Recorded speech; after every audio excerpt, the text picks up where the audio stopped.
All right, guys. Happy Wednesday. I wanted to share something with you. And this goes for, honestly, it can be for anyone, but especially for former athletes that I know for myself. Sorry if this doesn't sound clear. For myself, growing up as an athlete, one of the main things that you were able to do was go to practice, maybe even do workouts. That was your bread and butter. And then you got to the game and you were able to play. Um, Fast forward 10, 15, 20 years, 5 years, whatever it is, you are nowhere near as active as you were when you were playing sports. Think back to like high school, right? You go throughout your school day, get done with school, you'd have practice right after school. Practice would be at least a couple hours, maybe a few hours, depending on your sport. And then you'd be able to go home, eat, do your homework, all that kind of stuff. We were just so much more active, right? Now, okay, maybe you go to work out, you know, two, three, four, 5 times a week, whatever you do, right? But chances are you are not nearly as active today as you were when you were younger. Therefore, you can't eat as much as you did when you were younger because, again, if you aren't able to be as active, you're not burning as many calories, and therefore you're not able to consume as many calories as you did when you were younger. Now, when you were younger, hopefully your parents made you eat some vegetables, right? Hopefully there was some healthy options available, but sometimes there weren't. And now that you are an adult, full grown man, woman, whatever you choose to be, like you need to know at this point, you know, how to eat properly for like portions, even when you're out to a restaurant, right? Especially at home. But let's just say you're out and about and you don't have much time, and you got to figure out, man, how much is enough, right? So this is a great guide that is from Precision Nutrition. I'm certified through Precision Nutrition Level One, and I love this because this is something that's easy to remember and very, very simple. And it's pretty accurate. There's some nuances to these, but it's a nice place to start, right? So when they do the hand size portion guide, the first one that I like to show is a serving of protein. They use it as one palm. And when you actually go down here to their protein section, one palm is roughly 20 to 30 grams of protein, which is 3 to 4 ounces usually. And they also give you grams of cooked meat, or maybe tofu, eggs, and Greek yogurt, and such. And it's 20 to 30, mainly because of the difference in size of people's hands. A woman's hand might be a little bit smaller than a man's hand. Um, so they give you a rough estimate. Usually women's hands are probably going to be 3 ounces. If you're, a taller, maybe larger woman, maybe your hand's a little bit bigger. Maybe it's closer to 4 ounces. But either way, it's still roughly that amount, right? Vegetables, I love this. They want you to usually a portion would be one fist, which would be a measuring cup roughly. Um, you know, 1 cup non-starchy vegetables. That's kind of what you would go with that. You don't count macronutrients because vegetables have very small amounts of macronutrients, or it wouldn't be applicable in this scenario. Uh, the third one, carbohydrates. Again, 20 to 30 grams of carbohydrates. So usually 1 cupped handful. Again, with women, if you might have a smaller hand, maybe it's only 20 grams. Men, if your hand's a little bit bigger, might be 30 grams. And they kind of give you an idea here, like half a cup to 2/3 of a cup of cooked grains. So think rice, right? Half a cup to 2/3 cup. So 2/3 cup's probably going to be more towards that 30 grams. Half a cup's probably going to be more like 20 grams.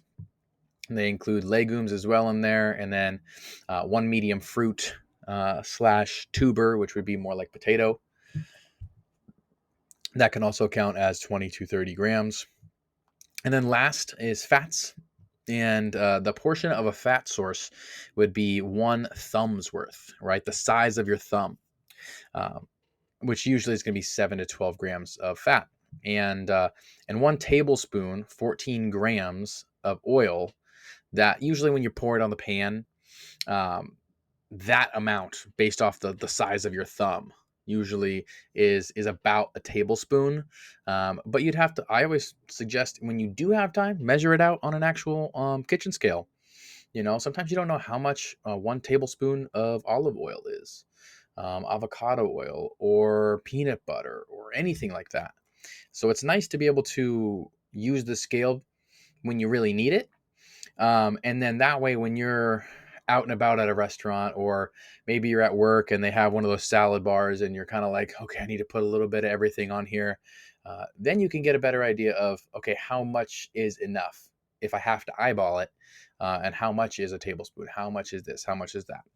Okay, so that also goes for nut butters, cheese, seeds, all that kind of stuff, etc. So I wanted to make just a quick video to give you guys at least a point of reference to say, okay, um, even if I'm not ready to start tracking my foods, or I don't want to track my foods, I want to be able to lose weight and not track my foods. This is a great place to start, right? For most people, you probably want 1 to 2 portions of protein per meal, right? That'd be a great place to start. Even if you're having eggs, tofu, Greek yogurt, whatever it may be, 1 to 2 servings of protein, wonderful. Vegetables, also 1 to 2 servings per meal. Sometimes I switch this out with a little bit of carb, more like for breakfast, maybe I'll have, more like fruit, but lunch, dinner, at least 2 meals a day, I'm having, 1 serving of vegetable, if not 2. And then for carbohydrates, this is where it depends on your size, but a majority of people could probably get away with at least 1 serving per meal. And some larger folks, myself and certain guys and girls, you could probably get away with 2 per meal, and that would be okay. And then a serving of fats. This is probably where you're probably going to look for more like 1 serving per meal, maybe 2 when you're getting close to dinner, or whatever meal you enjoy the most. Maybe that you really like, oh, I want to have some more fats with this meal. I want to have olive oil and avocado.